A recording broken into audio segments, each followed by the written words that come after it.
பொதுத் தேர்தல் நெருங்கி வரும் நிலையில் கட்சித் தலைவர்கள் சிலரால் தேர்தல் மேடைகளில் தெரிவிக்கப்பட்ட கருத்துக்கள் சில அடுத்து.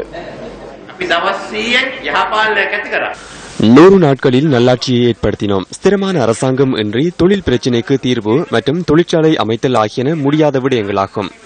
ஜனாதிபதியுடன் நாம் பணியாற்றியுள்ளோம். அவருடன் இணைந்து செயற்பட முடியும். மஹிந்த ராஜபக்சவினால் முடியாது. இளைஞர் யுவதிகளுக்கான வாழ்வாதாரத்தை ஏற்படுத்துவதே நாட்டில் காணப்படும் பாரிய பிரச்சினையாகும். மஹிந்த ராஜபக்சவை ஆட்சிக்கு கொண்டு வருவதல்ல.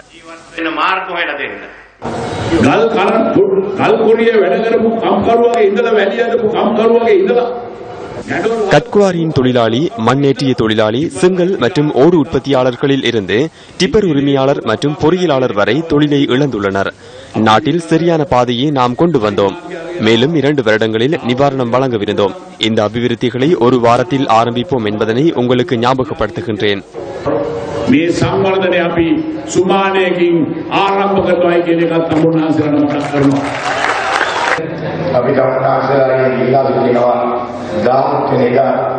பதினேழாம் தேதி சரியான தீர்மானம் ஒன்றை எடுக்குமாறு நாம் அனைவரிடமும் கோரிக்கை விடுக்கின்றோம்.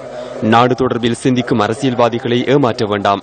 பிள்ளைகளின் எதிர்காலம் குறித்து சிந்தித்து சரியான தீர்மானத்தை எடுங்கள். ஒவ்வொரு தேர்தலுக்கும் ஒவ்வொரு தேர்தல் விஞ்ஞாபனங்களை நாம் வெளியிடுவதில்லை. வடக்கு மற்றும் கிழக்கில் உள்ள மக்களுடன் எமக்கு எந்த பிரச்சனையும் காணப்படவில்லை. எமது பணியை மேற்கொண்ட அதேவேளை உங்களையும் பாதுகாத்தோம். நாட்டில் உள்ள அனைத்து இனத்தவர்களுக்கும் சிறந்த வரலாற்று ரீதியான கலாச்சாரம் காணப்படுகின்றது. அனைத்து இனத்தவர்களினதும் கலாச்சாரத்தை பாதுகாப்பதற்கு நாம் விரும்புகின்றோம்.